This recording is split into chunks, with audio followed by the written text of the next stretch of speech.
Majue Kim Ju-ae, malkia wa Pyongyang, malkia wa karantini, shukrani kwa baba yake na dikteta wa miaka 9 mwenye mtindo zaidi wa mafunzo ambaye umewahi kumjua. Wakati watoto wengi wa umri wake wanacheza na wanasesere wa Barbie na kula tambi na jibini, Ju-ae yuko katika maisha yake bora zaidi kwenye toleo la Korea Kaskazini la nyumba ya Kardashian, lakini na maonyesho zaidi ya kijeshi na tosti chache za parachichi. Kwa kabati la nguo linaloonekana limechukuliwa kutoka video ya K-pop na baba anayejitolea kutosaza gharama, isipokuwa unajua, kwa chakula kwa umma kwa ujumla. Ju-ae ni mtoto wa matangazo ya 1% ya mwisho, au unajua, ya 0.01% ya wateule ambao wanaweza kufurahia vitu vya maisha vilivyosafishwa zaidi wakati wengine wote wako hapana. Kuwa binti wa Kim Jong-un, kwa miongo Kim Jong-un amekuwa akitazamwa kama kiongozi wa dunia asiyeweza kuingiliwa na labda asiye na huruma, anayesimamia ngome ya Korea Kaskazini. Lakini nyuma ya ukali huo wote na nguvu ya kisiasa, Kim Jong-un ni baba mwenye fahari sana kuonyesha uzao wake. Kwa kweli, uwepo wa Kim Ju-ae katika nafasi ya kisiasa ya baba yake unaonyesha kwamba yeye sio tu mijeledi na minyororo au chochote, Rihanna alisema katika S&M. Baada ya kuficha watoto wake kwa muda mrefu, kamanda wa mababu alihisi ilikuwa wakati dunia imjue binti yake mdogo, ambaye tangu wakati huo amevutia wengi na nafasi yake maalum. Basi, kuwa binti aliyependwa wa Kim Jong-un ni kweli vipi? Kuwa binti wa Kim Jong-un bila shaka ni safari ya kila aina inayokupeleka kutoka kuishi katika majumba na mbuga binafsi hadi kushughulika na uongozi wa kipekee wa baba yake. Lakini hey, angalau unaweza kuonekana kwenye hadithi za kipekee. Kiongozi wa Korea Kaskazini ambaye si sanaa ni kusemekana kuwa na utajiri unaokadiriwa kufikia dola bilioni 5. Na kwa fadhila ya nafasi yake maishani, Kim Ju-ae bila shaka anayo ufikiaji wa utajiri huo mkubwa. Kuwa Kim Ju-ae kunamaanisha kuwa ni uthibitisho hai wa utawala wa kiuchumi wa ukuu wa Kim katika maisha kuhusu uchumi wa Korea Kaskazini ambao ulianza na Kim Il-sung, mwanzilishi wa Korea Kaskazini na babu wa Kim Jong-un. Kim Il-sung alianzisha utawala ambao uliweka udhibiti katika shughuli zote za kiuchumi, kuhakikisha kuwa familia inayoongoza ina ufikiaji usio na ukomo wa utajiri wa taifa. Ufahari huu uliendelezwa na Kim Jong-il, baba wa Kim Jong-un, ambaye aliimarisha zaidi udhibiti wa familia juu ya rasilimali kubwa za madini za Korea Kaskazini, ikiwa ni pamoja na makaa ya mawe, madini ya chuma na vipengele vya ardhi nadra. Inakadiriwa kuwa rasilimali hizo zina thamani ya dola trilioni, zikitoa chanzo thabiti cha mapato kwa familia ya kifalme. Kupanda kwa Kim Jong-un madarakani mnamo 2011 kulimaanisha kuendeleza utajiri huu, na moja siku tunaweza kuona Kim Ju-ae akiishi kulingana na urithi huo. Kim Ju-ae kwa kweli anayo ufikiaji gani kuhusiana na utajiri wa hadithi wa baba yake? Mtindo wa maisha mrefu wa Kim Jong-un unaonyeshwa zaidi katika ukusanyaji wake mkubwa wa majumba na visiwa binafsi. Haya mali hizi sio alama tu za utajiri wake mkubwa, lakini pia hufanya kama maficho imara ambapo anaweza kutumia nguvu zake na kufurahia anasa isiyolinganishwa. Kila jumba na kisiwa imeundwa kwa umakini, ikionyesha hatua za usalama wa hali ya juu na vitu vya anasa vinavyokidhi matakwa yake yote. Moja ya makazi yenye sifa kubwa ni makazi ya Ryongsong, inayojulikana pia kama makazi namba 50, ikiripotiwa kuwa Kim Jong-un ni mmiliki wa majumba 17 kote Korea Kaskazini. Kila moja ya majumba haya ni mshangao wa usanifu na muundo, ikionyesha vipengele pekee vinavyotosheleza matakwa na upendeleo wa Kim Jong-un.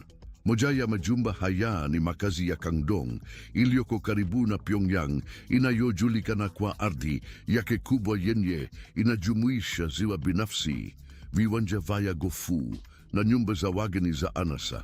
Makazi ya Kangdong mara nyingi hutumiwa kupokea wageni wa heshima na maafisa wa ngazi za juu wa kigeni, wakionyesha mtazamo wa mtindo wa maisha wa anasa wa daraja la utawala linaloongoza Korea Kaskazini. Upendeleo wa Kim Jong-un kwa anasa haujapimiki bara, kwani pia anamiliki visiwa kadhaa vya kibinafsi vinavyofanya kama mahali pekee. Kimoja ya visiwa hivi vya kibinafsi ambavyo ni sehemu ya mkusanyiko wa Kim Jong-un ni peninsula ya Hodo iliyoko pwani ya mashariki ya Korea Kaskazini. Kisiwa hiki ni julikana kwa fukwe zake ambazo hazijaguswa na mandhari zenye kuvutia, zikitoa mazingira tulivu kwa kupumzika na burudani. Peninsula ya Hodo imejazwa na vijiji vya anasa, viwanja vya gofu binafsi na spa za kipekee, ikigeuka kuwa mahali kamili kwa Kim Jong-un na wageni wake.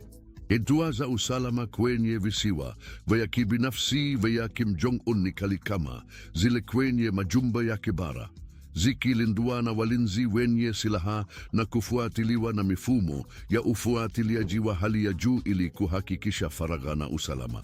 Mbali na mali na visiwa hivyo, mkusanyo wa magari ya anasa ya Kim Jong-un ni pamoja na aina mbalimbali ya magari ya Rolls-Royce, Mercedes-Benz Class S, Range Rovers na Audis, yote yakiwa yamehifadhiwa kwa umakini na kubinafsishwa kulingana na viwango vikali vya Kim Jong-un. Chapa yake ya gari la anasa pendwani Mercedes-Benz, akiwa na, kwa mujibu wa ripoti, magari ya anasa zaidi ya Satos, ikiwa ni pamoja na Mercedes-Benz Maybach S600 iliyobinafsishwa, iliyo thamani ya $100 milioni na iliundwa kikamilifu kwa ajili ya usalama wake katika safari. Maybach S600 imejazwa na kioo imara cha risasi, alama za chuma za pikipiki na vipengele vya usalama vya hali ya juu, ikibadilishwa kuwa kama ngome ya kweli katika magurudumu. Kubeba wa Kim Jong-un haujikwamishi barabarani tu, pia huenda na ustawi angani kupitia floti yake binafsi ya ndege. Mkusanyo wake wa ndege binafsi unatofautiana kutoka kwa ndege ndogo za kilimo hadi ndege kubwa za anasa, zote zikiwa zimejazwa na vifaa na vipengele vya usalama vya kisasa kabisa. Moja ya ndege za kuvutia zaidi katika floti yake ni IL-62M, kumbukumbu kutoka vita baridi, yenye injini 4 na uwezo wa kilomita 6,000. Ndege hii inamruhusu Kim Jong-un kusafiri ulimwengu bila kupunguza mwendo, ikimpa urahisi na faragha anayotamani. Utekaji wa Kim Jong-un unenea hadi kwenye bahari, ambapo anadumisha mkusanyiko wa mashua za kifahari pia. Mashua yake kuu inayo urefu wa mita 3 na helipad, viwanja vingi vya juu na vitu vya anasa, ina thamani ya dola milioni 7. Mashua hii hutumiwa kwa ziara rasmi za serikali na wakati wa raha, ikiwakaribisha wageni hadi Twitter kwenye bodi. Pamoja na mashua yake kuu, Kim Jong-un anasemekana kuwa na mashua kadhaa ndogo kwa safari na matembezi binafsi. Mashua hizi zimejazwa na teknolojia ya hali ya juu na vitu vya anasa, kumwezesha kuwa na mazingira mazuri ya kupumzika na kuwaburudisha wageni wake. Uunganishaji wa anasa na huduma za usalama za kisasa kwenye mashua zake unahakikisha kwamba Kim Jong-un anaweza kufurahia wakati wake majini kwa faragha kamili na starehe. Licha ya Kim Jong-un bado kuwa katika umri wa kubalehe na labda kutoelewa kabisa athari ya kuwa katika utajiri huu mkubwa, ni salama kusema kwamba atakuwa akiwa amezama kwenye muktadha huu. Binti wa Kim Jong-un na Ri Sol-ju, uwepo wake ulikuwa umefichwa kwa miaka. Dunia ilimjua Kim Jong-un kwa mara ya kwanza wakati wa tukio lililolipukia katika vyombo vya habari vya kimataifa na mashirika ya ujasusi. Kiongozi mkuu wa Korea Kaskazini alimpeleka binti yake kutembelea kiwanda cha makombora. Hatimaye ni nini safari ya familia bila kidogo cha uzalishaji wa silaha, sivyo? Jinsi alivyoletwa ilikuwa ya kipekee. Rika la televisheni ya serikali lilionyesha picha za Kim Jong-un akiwa upande wa baba yake, Mwanamke mdogo aliyevaa kwa ustadi alibaki upande wa Kim Jong-un wakati kombora lenye uwezo mrefu lilipofichuliwa. Hii haikuwa siku ya kawaida kumpeleka mtoto kazini. Ilikuwa mkakati uliofikiriwa vizuri kwa umakini, ili kuonyesha ulimwengu mustakabali wa Korea Kaskazini. Ukubwa wa tukio hili hauwezi kupuzwa. Kwa mara ya kwanza, mwanafamilia wa Kim aliwasilishwa kwa umma kwa njia iliyoonekana sana.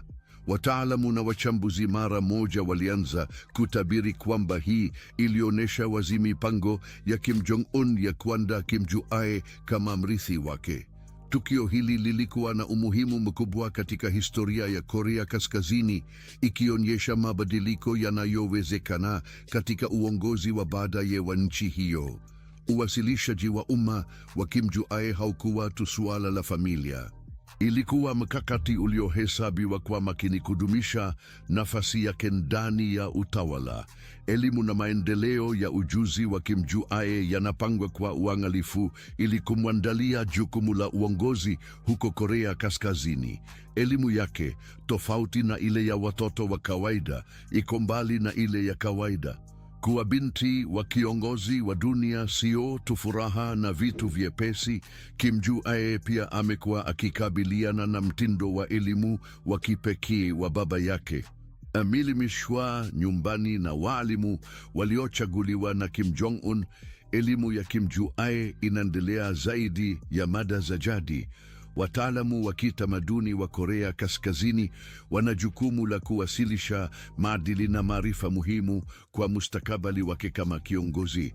Mbali na kuwa mtoto wa macho ya baba yake, Kim Jong-un, Ju-ae anafurahia vitu vizuri vya maisha kama masomo ya kibinafsi ya piano, dukani iliyoandaliwa ya vitafunwa na shughuli za michezo. Ingawa ni mwendeshaji farasi stadi, mzunguko wa maji na msukaji, shughuli ambazo anashine ni kuchaguliwa kwa uangalifu ili kumfanya mtu kamili na mfano kwa watu wa Korea Kaskazini. Msaada wa siri wa Korea Kusini ulifunua upendeleo wa Kim Ju-ae kwa farasi wa kisasa wa Kirusi au mashindano, aina za farasi ambazo zimejulikana kwa kasi yao ya kupindukia na uimara. Maelekeo haya yanaonyesha thamani yake kwa starehe tangu wakati mdogo. Pamoja na mazoezi ya mwili, ni kawaida kupokea elimu kamili juu ya historia, siasa na ideolojia ya Korea Kaskazini. Hii inamwezesha kupitia eneo tata la kisiasa la Korea Kaskazini, ambapo mapambano ya nguvu na migogoro ya ndani ni ya kawaida. Mtindo wa maisha wa Kim Ju-ae, huyu malkia mdogo wa Korea Kaskazini, ni mtu wa mitindo. Anaishi maisha yake bora huko Pyongyang, akiwa na nguo zinazolingana na mandhari ya filamu ya Kikorea, akifikiria mavazi ya wabunifu na viatu vilivyong'aa. Hisia ya mitindo ya Kim Ju-ae ni jambo lingine linalowavutia wengi, kwani licha ya umri wake mdogo, ameonyesha mtindo wa kuvutia na wa kuvutia ambao unamtofautisha katika maonyesho yake ya umma ya hivi karibuni. Alionekana akitumia bidhaa za kifahari, ishara wazi ya utajiri mkubwa wa familia yake, na mavazi yaliyochaguliwa kwa umakini ili kufanana na hadhi yake na picha inayohitajiwa na familia yake. Awali alikuwa akionekana katika mavazi ya kifahari ya kawaida, lakini wakati alipotokea kwa mara nyingi zaidi kwenye matukio ya umma, mtindo wake ulikuwa ukibadilika kuingiza mavazi ya kifahari na ya watu wazima, yakikumbusha mama yake, Ri Sol-ju, ikoni ya mtindo wa kike huko Korea Kaskazini. Chaguzi za mtindo wa Ju-ae zimeanzisha mitindo mpya nchini, na vyombo vya habari vya serikali vikimsifu kwa ladha yake ya kipekee. Walakini, mtindo huu wa kipekee katika mitindo haumaanishi tu uzuri na fahari, kwani unachaguliwa kwa umakini kulingana na ajenda ya mustakabali wake wa kutabirika. Uwasilishaji wake wa kwanza wa umma ulianza na kuonekana kusikia bila hatia, ambayo baadaye ingetambuliwa kama hatua ya kwanza katika kampeni iliyopangwa kwa umakini. Akiwa amevaa koti laini, viatu vya rangi nyekundu na mikanda ya mtindo wa mtoto wa shule.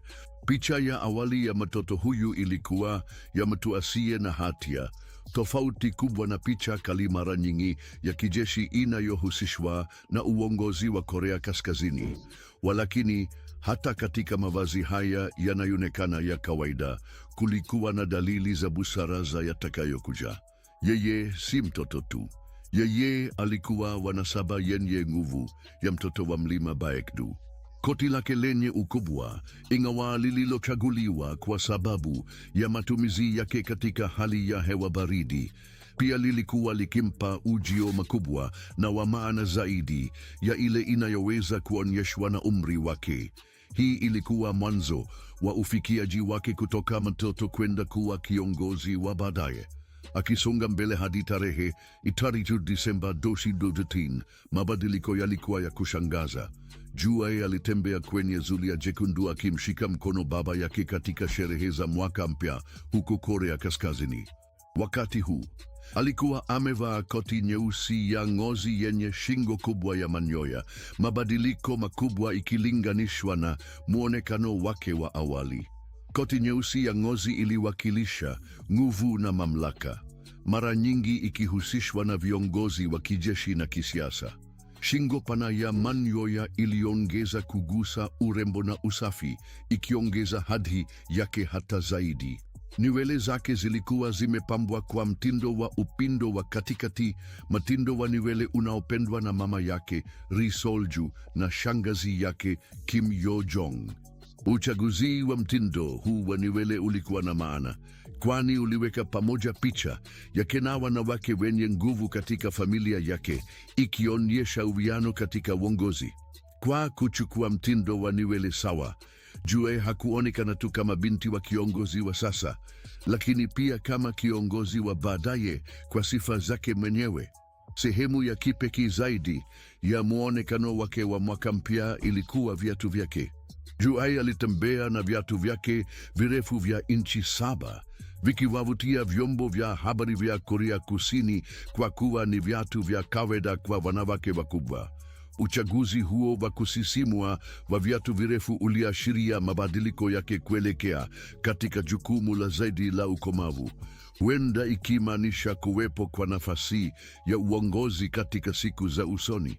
Viatu virefu mara nyingi huunganishwa na nguvu na mamlaka, na kwa kuvivalia Jue alikuwa kwa ishara anaingia katika jukumu muhimu. Wiki moja baadaye, Jue alionekana akifuatana na babake kwenye ukaguzi wa kiwanda kipya cha kuku, ambayo ilikuwa mara yake ya kwanza kutohusiana na masuala ya kijeshi. Mara hii aliamua kuwa na nywele zipindukazo, ikidhihirisha zaidi umri wake mkubwa. Kuongezeka kwa wingi wa maonyesho yake ya umma, pamoja na mabadiliko ya haraka kuelekea kwa picha ya kike zaidi, huenda ni sehemu ya kampeni kubwa ya propaganda inayoratibiwa na shangazi yake Kim Yo-jong, ambaye anaongoza idara ya propaganda na uhamasishaji. Wachunguzi wanaamini kwamba nyuma ya mwonekano wa umma wa Jue kuna ajenda yenye mambo mengi. Kim Jong-un anawasilisha upande wake wa kibinadamu kama baba mwenye upendo, huku mkewe akikamilisha taswira ya umoja wa familia wenye nguvu. Kutoka mtazamo wa chama cha wafanyakazi kinachotawala Seoul, Korea Kaskazini na jeshi la Korea Kaskazini, Kim Jong-un anahakikisha mustakabali wa nchi yake kupitia uwezo wa nyuklia, kama ilivyo kwa Jue, ambaye anawakilisha vizazi vinne vya ukuu muhimu wa Baekdu. Kwa kweli, mtu ambaye ufahamu wake wa ustadi wa kimuziki unazidi mitindo ya moda ephemeral anahitaji kiasi kikubwa cha usalama, na hivyo ndivyo anavyomiliki Kim Jue. Anaishi katika makazi ya Ryongsong, amezungukwa na anasa isiyo na kifani. Nyumba hii si tu makazi, bali ni ngome iliundwa kutoa usalama na faraja ya juu kwa familia inayotawala ya Korea Kaskazini. Ikulu ya rais inawakilisha ishara ya nguvu na utajiri wa familia ya Kim, ikiwa na vifaa vya kifahari ambavyo watu wengi wangeweza tu kuota. Inasemekana kwamba makazi ya Ryongsong ina mabwawa makubwa na ya kipekee, yakitoa sehemu kamilifu ya kupumzika na burudani. Mahoro mazuri wa pwani kutoka kwenye makazi huongeza uchangamfu wake, ukiunda mazingira tulivu na ya kupendeza. Ndani ya makazi, madirisha makubwa ya thamani na ya kipekee yanapamba vyumba vikubwa na saluni, yakionyesha utajiri wa eneo hilo. Maziwa bandia kwenye mali yanapanua uzuri wake hata zaidi, yakiumba anga ya utulivu na anasa. Tabia ya kushangaza ya makazi ya Ryongsong ni stesheni ya reli iliyoko chini ya ardhi iliyoundwa chini ya nyumba. Stesheni hii ya siri na ya usalama mkubwa iliundwa kutoa njia ya haraka ya kukimbia kwa kiongozi mkuu na familia yake katika hali za dharura. Uwepo wa kituo hiki unaonyesha kiwango kikubwa cha usalama na maandalizi yanayohusika katika maisha ya Kim Joo-hee. Hatua za usalama za makazi ni za kweli kipekee, licha ya bustani nzuri na zenye kuhudumiwa vizuri karibu na ikulu kuonekana kuvutia. Zimejaa na mabomu na mitego ili kuwazuia wageni wasiohitajika. Kuta za ikulu zimepambwa na saruji na risasi, zinatoa ulinzi dhidi ya mashambulio ya nyuklia. Hatua hizi zote huthibitisha usalama wa familia ya Kim, ikiruhusu kuishi maisha yao kwa amani na anasa ya kiasi. Maisha ya Kim Joo-hee kwenye kasri la Ryongsong yanapingana sana na maisha ya raia wa kawaida wa Korea Kaskazini.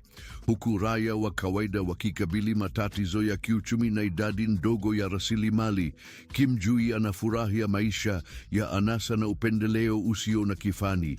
Safari ya Kim Joo-hee kuelekea madarakani pia inachorwa na tofauti hiyo.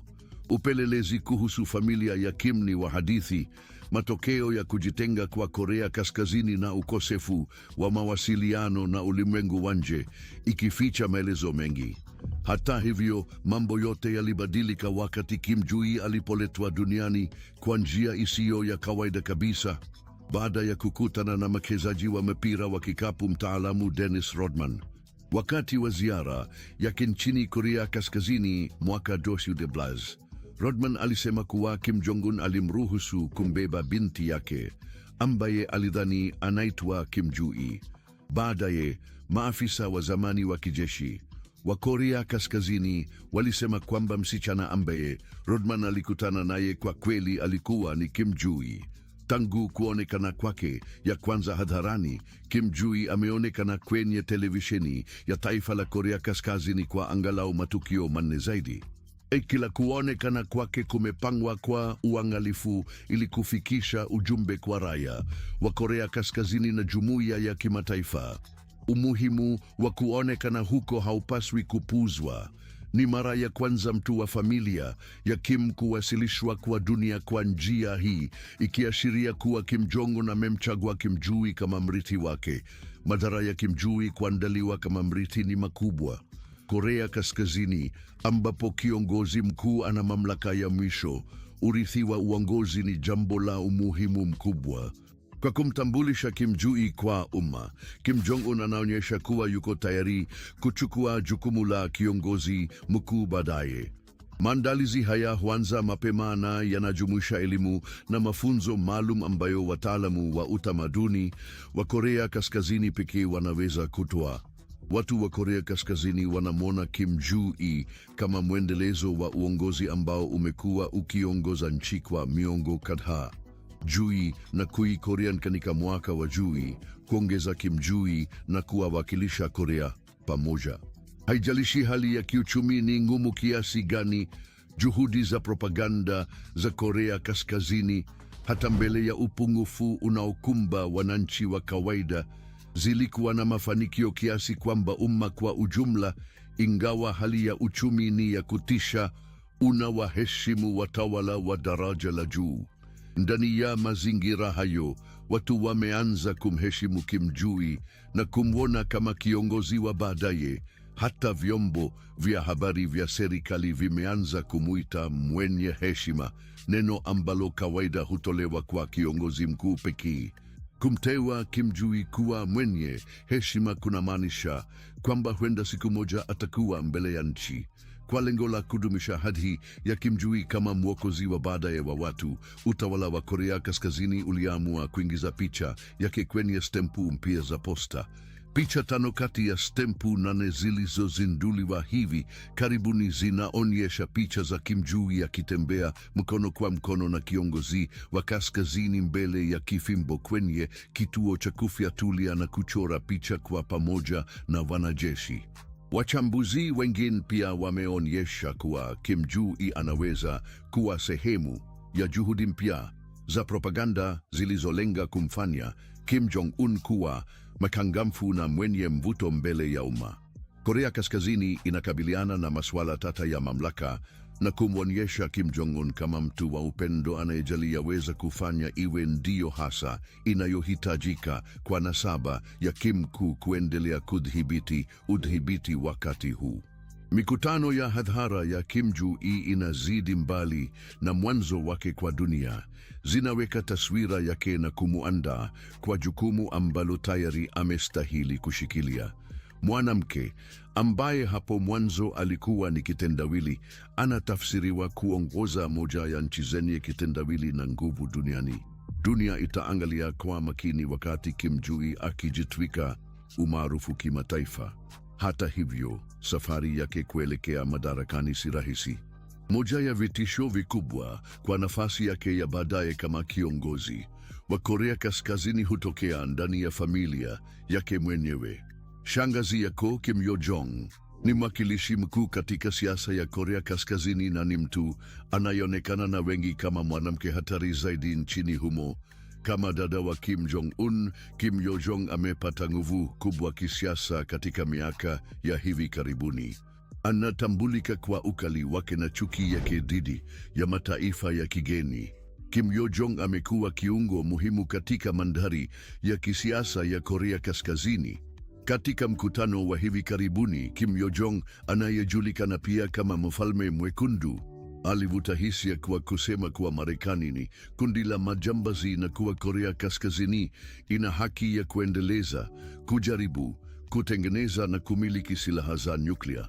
Hotuba yake yenye joto na uaminifu wake wa dhati kwa kaka yake vilimpa sifa kama mmoja wa watu wenye ushawishi mkubwa katika utawala. Kama naibu mkurugenzi wa idara ya propaganda na kuchochea hisia ya Korea Kaskazini, inaaminika kuwa Kim Yo Jong ndiye akili nyuma ya mikakati mingi ya propaganda ya nchi hiyo. Kuna ripoti kwamba ilikuwa wazo lake kuhamasisha Kim Jong-un kuwa rafiki na Dennis Rodman na kuweka picha pamoja na binti yake ili kuonesha picha ya mtu wa kawaida. Ushawishi wake ndani ya utawala hautiliwi shaka, na inadhaniwa kuwa anaheshimiwa na kutambuliwa sana na Kim Jong-un kwa akili yake na mawazo ya kimkakati. Ugomvi wa uwezekano kati ya Kim Jong-un na Kim Yo Jong ni suala la masisimko na spekulesheni kubwa kati ya wachambuzi. Je, hadithi hii inakusikika kuwa ya kufahamika? Unajua, inakukumbusha juu ya kijana fulani na mjomba wake Scar. Ingawa Kim Jong-un anaweza kuwa na upendeleo wa umma, Kim Yo Jong anaunga mkono wa kijeshi, akimfanya mpinzani mwenye nguvu.